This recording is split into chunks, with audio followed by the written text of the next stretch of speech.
We often hear people wishing us a long, happy, and healthy life.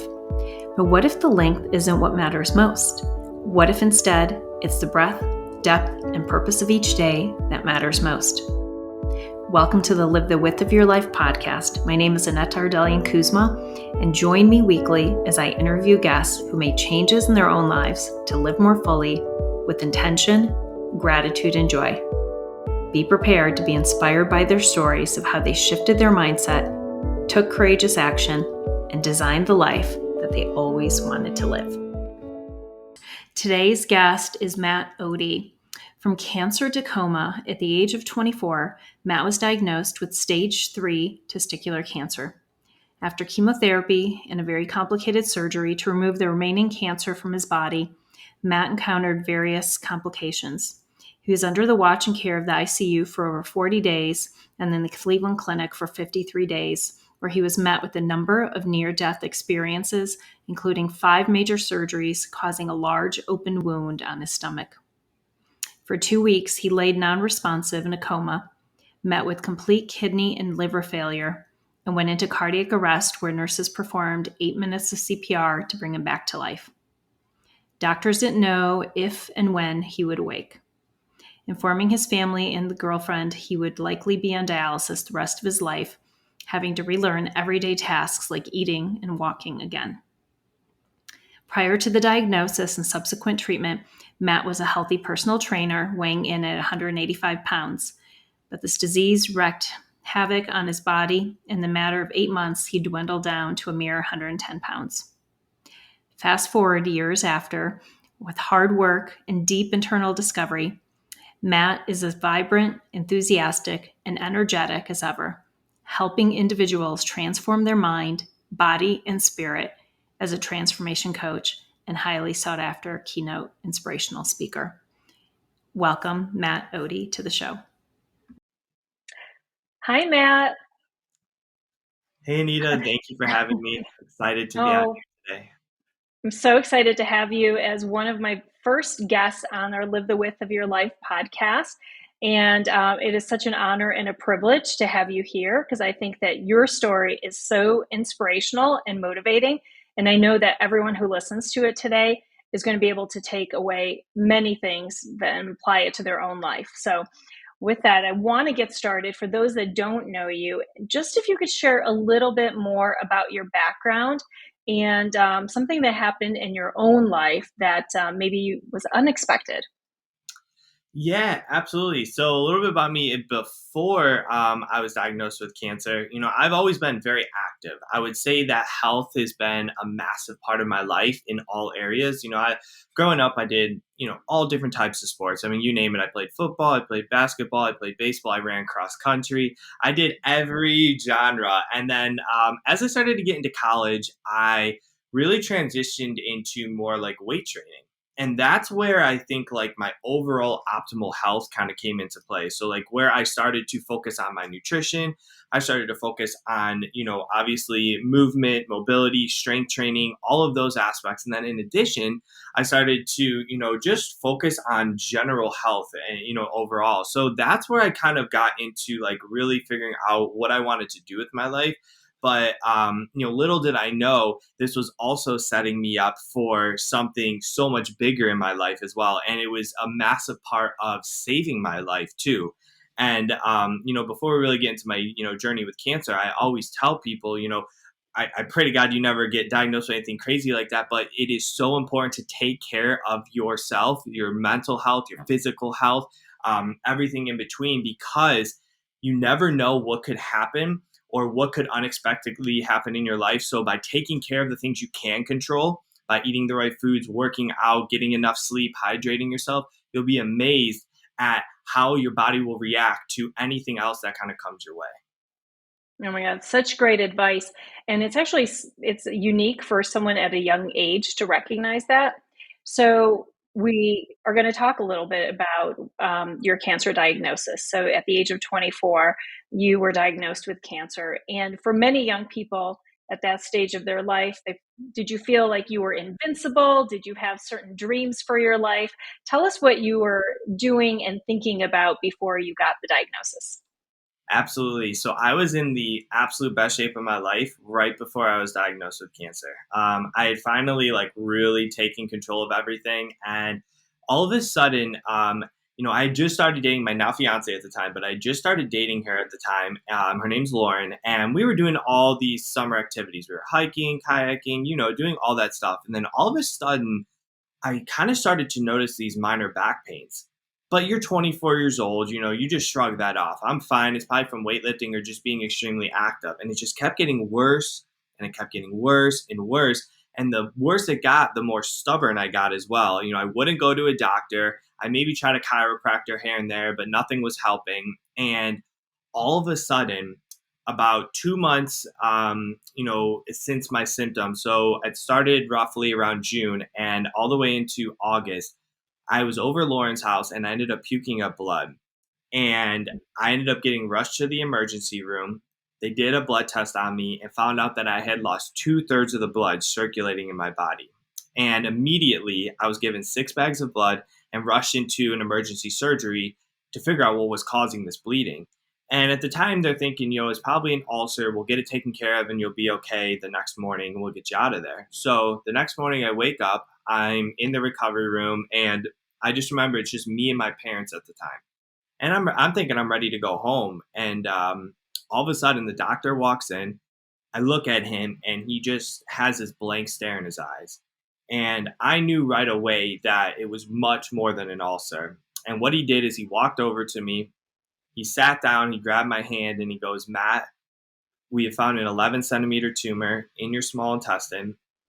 We know it is cancerous. We just don't know what type yet. And we're going to have to rush you from our local hospital here in Medina, Ohio, to the main campus of our Cleveland clinic immediately to figure out what cancer is causing this, tumor growth." And all I can say is I just remember looking over at my parents, seeing them crying, and immediately, instead of breaking down, I felt like being this man that I had to hold in my emotions and be this strong individual. And, we can dive into that in a sec, but it was actually the wrong thing to do. And I think when it comes to challenging news or difficult news in life, especially men out there, we have a tough time of expressing what we're feeling or what we're going through.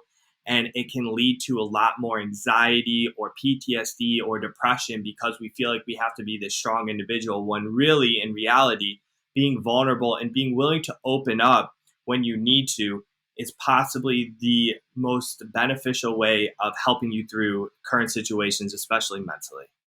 Hmm. No, that's so interesting. When did you recognize that in the moment you said you were stoic, you felt like you had to respond, be very strong, maybe for your parents, maybe because that's what you felt like you needed to do. So, what changed? When did you recognize that you didn't need to respond that way in all circumstances?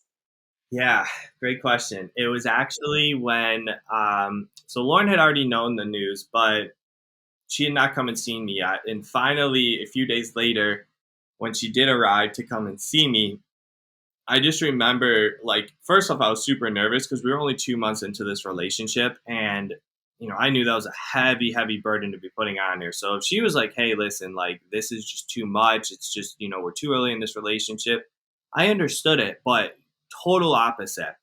And I just remember us just seeing each other, and we gave each other a massive hug. And right then and there, like, I knew she was just going to stick with me the whole time. And I just ended up breaking down and crying. And I think I needed somebody that I could feel like I could be vulnerable around and just let go. And I'll tell you right now, a ton of weight was lifted off my shoulders because getting out a good cry is one of the most like therapeutic things you can do. And I'll tell you right there, I cried a lot more after that, but that was like the very first time of really expressing my emotions and what was, I was feeling. And the cool part about that was I then didn't have to worry about how do I stay strong for this person or how do I do this? And I could focus on myself and what do I need to do to heal myself moving forward.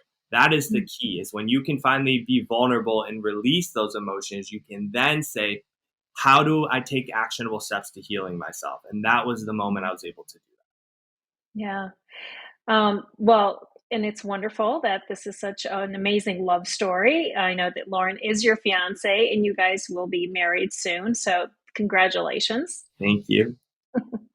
So, let's talk about how you've been able to take this experience and apply it to what you're doing now. Because after you are here, you are healthy, you are a survivor, which is amazing. And now you are an inspiration and you are leveraging your experience to give back. Share with the audience what you're doing today. Yeah, so I'm very grateful is what I'll say first. I'm very appreciative of what I get to do. So first off, I've been able to share my story really across the world through different podcasts. I've gotten to travel to different destinations around the country and speak in person. And it's not really even just my story I get to share. The coolest part is I get to help change other people's lives who are going through challenging situations. It does not have to be cancer. It could be something in their family. It could be something in their job. It can be a health related situation, but it's more the perspective and really, helping people through whatever challenge they're going through, allowing them to realize that your situation does not have to define who you are in life. Your current situation is not your final destination. Your current situation is truly a lesson to be taught in order to help you excel past where you ever were in life. And that is what cancer has actually allowed me to do. And you really do have two choices. You either can become the victim of the situation or you can become victorious of it and be the better version. Learn from it, become a better version of yourself, and then ultimately use the lessons to impact the world, impact other people. And that's what I allowed cancer to do. It's your decision, and you get to say, whether you want to be a why me mentality or you get to help other people. So I get to share my story as a speaker, and I also do coaching as well, where I'm able to help other individuals really transform their mind and their body. As being in the health field now for over 10 years, I'm able to take not just all those lessons, but also, as we get into my story, rebuilding my life after cancer. I went through so many near-death experiences. I was the healthiest I'd ever been, dropping over 75 pounds in a matter of 8 months, learning to walk again, relive my entire life. So I get to really use all of that experience to help other people just transform their body, transform their mind so they can figure out whatever they've gone through, take that, become the best version of themselves, and then find that new calling, find that new purpose in their life. So it's a big passion of mine, but it's also something I'm very grateful for because I thank God every day. Me being a Christian, I really thank God for everything He's given me, and I just try to do my best to help others. I love that so much, Matt. And I love turning, something that could have been the most challenging and difficult experience of your life and leveraging that for good. Tell me how you got to where you are today, because I can only imagine knowing your story, knowing you were in the hospital for a long time, knowing you had these near death experiences, knowing that you went down to 110 pounds.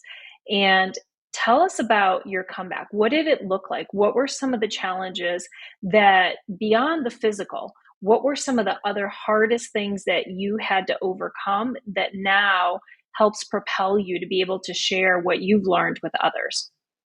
Yes, great question. So you're absolutely correct. It wasn't just physical. I would say anything in life starts right here. It starts here and it starts here. First starts in your heart because you have to believe in yourself first. And believing in yourself is when you have a gut feeling or deep down inside, you get it right through here to start. And then it transfers over to here. And the first thing you have to eliminate is a lot of your limiting beliefs. Whether you don't think you're worthy enough of becoming this person that you've always wanted to be, or whether you take other people's opinions over your heart and over what you believe God has for you or whatever you believe in. So for me, it was working through those limiting beliefs first. And once I was able to work through those limiting beliefs, I was then able to take actionable steps. And my first actionable step was I call it winning the day, and it's by it's by an entrepreneur that I now follow. His name's Andy Frisella. So I don't want to give myself credit for this concept, but it's something I've used, just not even knowing it back then. But now it's called winning the day. And what the whole concept is stop overcomplicating a process and focus on how do I win the day instead of of course you have a vision, of course you have a dream, but you're not going to get there overnight. So once you start winning the day and you start winning a couple of days, guess what? You then start winning the week. And then when you start winning a couple of weeks, next thing you know, you're starting to win the month. And then after a few months and you keep winning the months, by the next year, you have totally transformed yourself. And you can look back and say, I am a totally different, better version of myself by taking actionable winning steps. And all I do is I focus on one or maybe two wins every day. You don't need 10, 20 wins. It's just one or two critical wins that's going to help you push forward. So for me, for example, when I was first, learning to walk and rebuild my life, was I would put one lawn chair at one end of my driveway and I put another lawn chair at the other end. And I would literally get all my might up to get up and I'd walk to that lawn chair, maybe 25 feet away from me. I'd sit down for like 2 minutes. I'd contemplate life. I'd be like, oh my God, how am I going to get back up, get to the chair again? But I'd do it. And I'd put all my effort, time, and energy into that one task. And guess what I'd do the next day? I'd just move that chair a little bit further and then a little bit further. And guess what happened? That chair was no longer in the driveway. That chair started going out into the sidewalk. The chair started going out into the street. And next thing you knew, I didn't need the chair anymore. I started walking a little further. I started to keep walking. And that is the best description I can say in life is it's baby steps every single day and it's a compound effect. Those compound daily wins will turn into massive long-term results. Like when you see somebody super successful in life and it looks like they did it overnight, 99.99% of the time, you didn't see the small daily wins that they had to do consistently for months or even years at a time. So that is exactly what I did to rebuild myself. I started by having faith. Then I said, how do I trust in that? How do I start working through my limiting beliefs? And then of course, too, I will say this, you cannot fight these battles alone. You absolutely need support in life. And that is when I would rely on my family, my friends, my incredible friends. Aneta, you were one of them who was just so supportive along my journey. And then of course, Lauren, who was, like an angel for me, just sent down. So using your support, using your faith, and just taking actionable steps and trusting in yourself, trusting in what God has for you by just doing daily wins and compounding that over time. Oh my gosh, so true. I always tell my clients the same thing too. Sometimes it's just that tiny little step that you take that is that act of faith to move forward. And then you just see all these other opportunities present themselves when you do that. Did you find that experience as well? That's it. The only way you're going to get breakthroughs in life is by taking what's called imperfect action, which means action while failing along the way. Do I still have my own limiting beliefs all the time? You can attest to this. I have them all the time. But when I just say, you know what, screw it, I'm going to just go for it. I know I'm going to fall flat on my face. I may look, a little funny along the way and, you might get a little criticism, whatever. That is when you have the breakthroughs. That is when you get the news that you've always been waiting for. Because it's not going to come through just textbooks and YouTube videos and all this. No, you can take that information, but then you have to apply it into your life. I have a little word called infobesity. It's kind of a made up word that one of my mentors taught me. It's obtaining unnecessary information to make you feel like you're being productive, to really procrastinate yourself from the hard, actionable tasks that you're afraid of doing. Don't be a person who has infobesity in your life. So it's good to obtain information, but you have to apply it into your life, and it's okay to fail. And I think what really hurts us is our whole life in our school system that we were taught that if we don't get A's or B's, we're failing in life. And I disagree with that concept. School has good places here and there. I think there's good concepts in it, but there's also times where I think that it's actually okay to fail in certain circumstances. You have to be willing to try. You have to be willing to get dirty and get messy. And, that is where all the lessons and the growth come. It's not through all success. It's through the difficult, challenging times of where you're really going to expand in life. Oh my gosh, so true. So let's talk about your faith, because you've talked about faith. You've talked about living from a place of gratitude. How has your faith and that belief helped you, even not just on your journey today, but other stages of your life? Yeah. Of course, it's helped me through cancer massively, but it's helped me to really follow my dream in life now. I'm telling you, when you go after something that is scary, that is big, that is not what your family or your friends or certain people believe you can achieve. It is you and your faith. I will tell you that right now in the very, very beginning. It is you and your faith. And most people, I would say 90% of people need to see your success before they believe it. But if you ever want to do something big with your life, you must believe it before you see it. Now, there are exceptions. Of course, there's incredible people that are going to support you. Anita, you're one of them. Lauren was one of them. Like, they're going to support you. But in the very, very beginning, when it's just like, I have this grand idea, but I have no idea how I'm going to achieve it. I mean, it's you and God. Like, that's it. And you have to say, please, like, pray about it and just ask for guidance, ask for just wisdom of where I need to go and how can I achieve these goals. And that right there, when you take imperfect action, that's when God will give you the answers. Oh my gosh, so true. I love that idea. And I remember in my own story just saying that I chose to make changes in my own life when my faith was larger than my fears.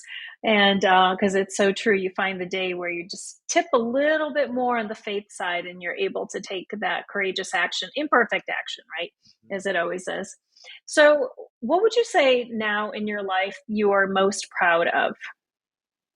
Oh, I would say I'm most proud of the fact that I've grown a stronger relationship with God. I'm being dead serious. I think that is the thing I'm most proud of, honestly. Like, my dad was always good at giving me a strong mindset and just pushing forward, but my mom instilled faith into me. And um, I think the most challenging times in our lives allow us to grow stronger in our faith, if you choose to do so. And that is something I'm so grateful for and most proud of in that aspect. And then on top of that, the fact that I'm able to give back now and really help others who are going through challenging situations is one of the most gratifying things in the world. I think your most fulfilling thing that I mean, of course, like, getting married, having kids, those are very, very fulfilling things in life. But on top of that, I think also making an impact in others' lives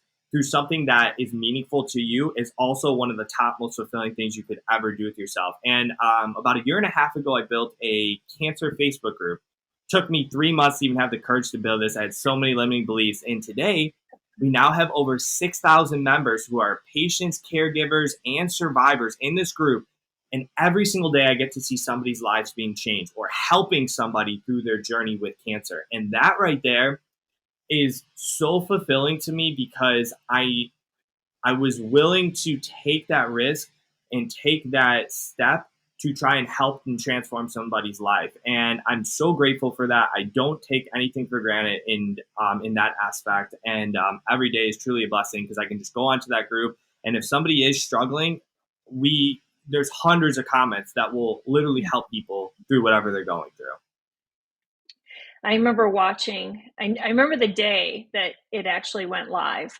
And I started watching those numbers and couldn't believe how quickly it was growing. And I know initially when you started that community, it was going to be focused on young adults, similar to your Mm-hmm. story.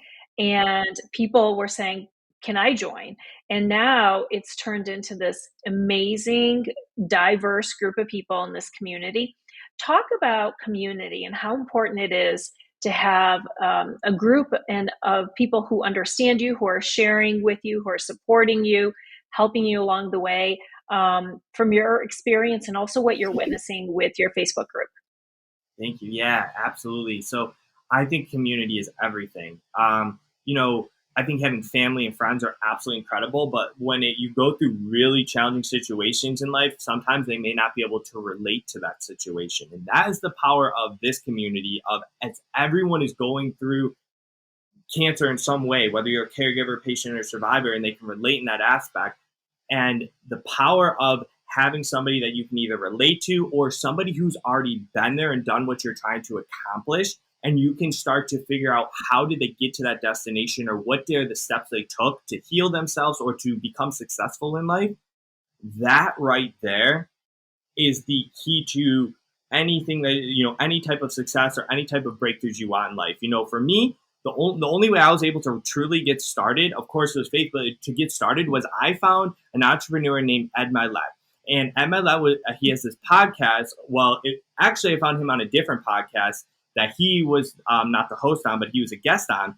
And his podcast was called Broke to 400 Million. And this was just like about 2 years after cancer. I'm like, I want to be successful. I want to do all these things because I started watching motivational YouTube videos. So I'm like, this is an awesome video. I'm like, how do you get all this money? Not one time did he talk about how he got the money. It was actually all about the struggles, the pain, and all of the adversity he was able to overcome to become where he's at in life. And that was like, oh my gosh, how do I get involved in his community? Started to figure out, his community, what he does. And right at that moment, he had a group called Arte Syndicate that he had just started. And it was a group of entrepreneurs. And I'm like, sign me up, I'm in. And I jumped in that group. And that right there, that community was what allowed me to start having the courage to start speaking, having the courage to start coaching.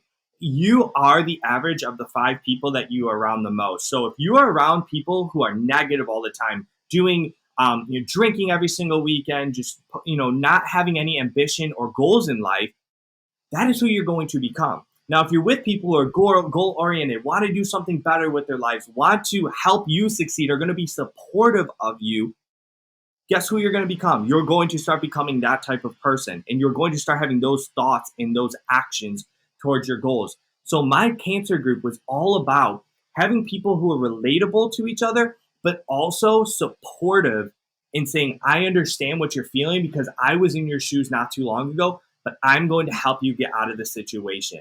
Because unfortunately, as much as I love my mom, as much as I love Lauren and my father, they never went through actual cancer. So it was hard for them to relate to some of those things where I could talk to other testicular survivors, other testicular patients, and help them, or they could help me through whatever challenge I was going through. So there was a lot of different aspects. It was from a cancer aspect and also from an entrepreneur aspect now of me going to where I want to be in life. So just know out there, when you're listening to this, wherever you want to go in life, you must surround yourself with that type of people, somebody who has already done what you're trying to accomplish, and start figuring out from how they started from day one and where they started going to where they are today. And then surround yourself with people who are on the same journey and the same mission as you. Oh my gosh, such great advice. It's so true. Iron sharpens iron, right? And it's so important to surround ourselves with people that we admire, respect, and that are doing things we want to do, but also people who have the energy that you want to be around, right? Because you gravitate towards that. So talk to me a little bit about how this perspective has changed you. Has it changed any relationships or anything else in life in terms of how you approach things? Yeah, big time. Well, first, going through cancer, it really changed me and Lauren's relationship. I will say that, like, we went from boyfriend and girlfriend to now, like, in a matter of a year, like, holy cow, like, if we can get through this, like, I'm pretty sure we can get through almost anything. It was a big change. But the struggle was, though, we never truly, I felt like, really got to be boyfriend and girlfriend. So that was the only struggle that we really kind of had at that time, was like that next year, after a full year of recovery, probably even more, then we could finally start like becoming boyfriend and girlfriend again, because there was a lot of her taking care of me or just trying to recover through this whole entire traumatic experience. So that was a challenge, for sure. But I would also say, it wasn't during cancer. This is the crazy part. It wasn't during cancer. It was when I said I wanted to do something bigger with my life.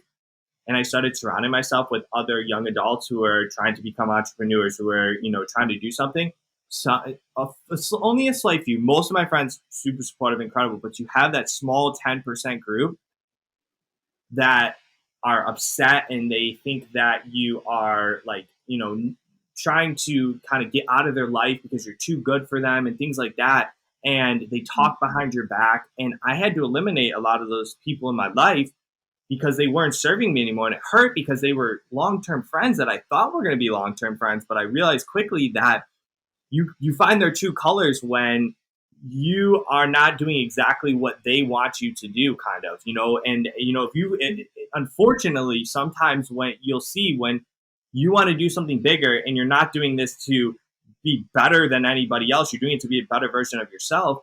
Some of your friends, if they can't see themselves doing what you're trying to do, then they don't think that you can ever accomplish it. And that makes them feel like you're trying to be superior to them. And that a lot of them were like, oh, you're too good for me now because you're hanging out with your new friends and all that. And I'm like, no, you only want to drink on weekends. You still want to talk about high school glory days, and you don't want to progress in life. All you care about is your job, and you complain about it every day. I can't be around that type of energy. Just like you were talking about energy, I have to be around people who are high energy, high frequency, and are truly wanting to do something better with their lives. So that right there was challenging. It was a really tough part, but when I was able to make that breakthrough, so many doors started opening up.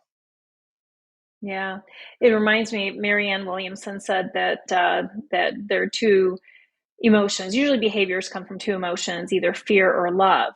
And so, as you think about maybe sometimes people's responses, if you think of it, if they respond in a way that maybe isn't positive, it could be from a place of fear.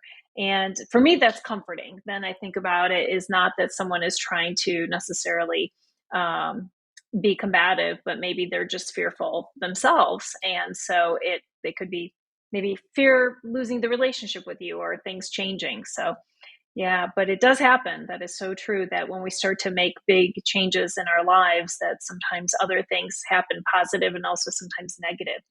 So, what would you tell your younger version of yourself? Now, how old are you right now? 30. Okay. So what would you tell a younger Matt, now that over the last, decade or so, you've changed a lot, you've learned a lot in life. What are some of the things that you used to sweat that you would say, don't worry about it? And what are some of the things that maybe you didn't consider or think about that you wish that you'd known when you were younger? Yeah. First thing that I would say to not worry so much about is I would say, letting smaller things in life control not just your day, but let it control your weeks. Like you have an argument with somebody and you hold a grudge against them, or I would say that, you have a failure. Like I would definitely say this one. I would say that if I had something that I was embarrassed or I felt like I was failing at, that I was so worried what my friends were going to think of me back then that I wouldn't even take action towards a lot of things in life. And now I would tell them like, your greatest breakthroughs are when you just follow your heart. Like truly, you have to be willing to look a little silly in order to really become the person you want to be. I'm telling you, 90% of people don't get to where they want to be because they let other people control their life. I'm telling you right now, chances are if you're listening to this and you're like, I want to get to this destination, the reason you're not quite there yet is because that one really scary task, and I do it all the time too, is you're worried about what somebody you care about or somebody that really you shouldn't even care about will say about you or think about you, and you think that that will be how you are defined as, when that is not at all. What you should be defined as is what you truly believe your intentions are and what God has for you in your life. That is the only thing. And that's what I would tell my younger self is stop constantly worrying what other people think of you and just trust in what God has for you. Get strong in your faith, take imperfect action. And if you know that deep down inside, this is, you have pure intentions and you're not just doing something stupid, take that risk. Please take that risk. And the second question, could you repeat that one more time for me? Yeah. I think the first one was, what would you tell your younger self? And then what is something that you continue to remind yourself of today? Yeah. So what I remind myself of today is, listen, I know that I'm going to have some tough times today. I know that there's going to be some ups and downs, but um, I can also say that every single day there's something to be grateful for. I need to remind myself that there's always something to be grateful for. And the really cool part is this is what I tell people. I say, don't dwell on the past and constantly worry about the future, because dwelling on the past will cause depression. Constantly worrying about the future will cause anxiety. Instead, learn from the past, be present in the moment, and then plan for the future. And when I'm able to do that, that allows me to eliminate a lot of my mental, I guess, struggles in my life. And instead, allows me to progress forward. So I live in the present. And when I have tough days and I say, oh, there's a lot to be grateful for, I actually look at my past as something that is like I could be there again, or I could be in that situation. And look where I'm at now. Look what God has done in my life to help me get to where I'm at today. And that right there instantly gives me a new perspective. It instantly gives me a sense of somewhat, joy, even in, kind of challenging situations. So if you are struggling today, just try to look back at a past situation that you were able to overcome and realize that you're no different in this situation. You can overcome it. I promise you. So just stay focused, stay present, learn from the past, plan for your future. I love it. I love that so much. One of the things I do is I actually journal. I write every day. I type it up. And whenever I'm having those days as well, like you, I go back and I read days where I had a worry or I was thinking about something or I had a fear. And then I see the next day, the day after, all the things that happened, the ways that I was supported that I could never have anticipated. And I always remind myself, if it happened then, it's going to happen again in the future. So it's amazing to be able to look back and to remind ourselves of that. So the podcast is Live the Width of Your Life, and it's tied to a Diane Ackerman quote that says, I don't want to reach the end of my life and realize I just lived the length of it. I want to have lived the width of it as well. So what does living the width of the life of your life mean to you, and how do you live that way?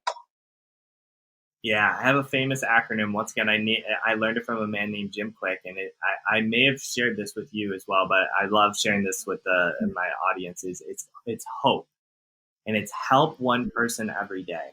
And the whole concept, this is like literally the premise of my life, is don't ever underestimate the power of helping one person every day, because by you helping that person and giving them some advice or helping them through a situation, they can take the knowledge you've given them and help someone else. And by the time you've helped 5 people, chances are you've actually probably helped 20 or 30 people. By the time you've helped 10 people, you probably actually helped 100 people. It's a compound effect of you subconsciously not even knowing that you're helping all of these people by just giving advice to that one person. And don't ever underestimate that. And it's a simple acronym called HOPE, help one person every day. And I try to live by that. And I really do, like, hopefully today on this podcast, or, in my cancer group, or doing my coaching calls with my clients, or, going on and speaking, whatever it might be. I just want to help one person at least every single day and make that everlasting impact in their life. Oh my gosh, that is amazing.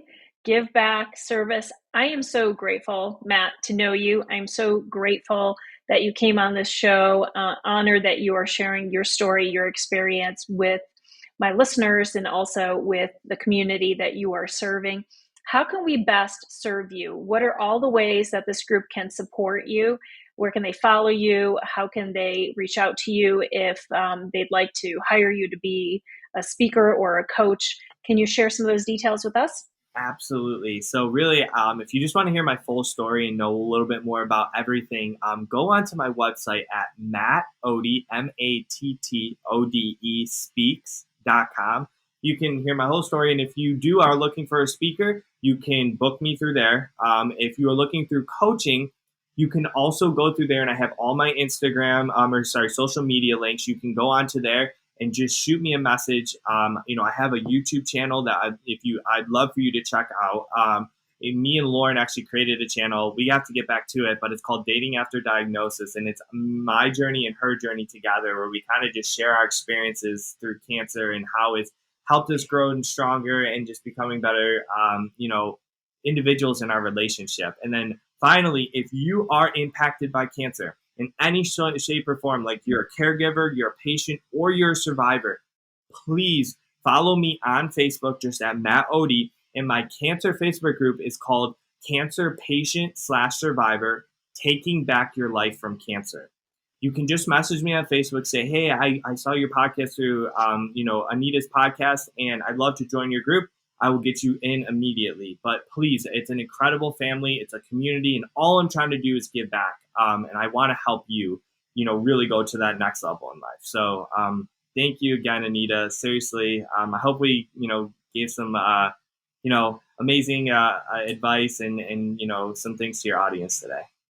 I have no doubt that people will absolutely benefit in that you have helped one person every day, including many people today. I will make sure to include all of your detail in the show notes below.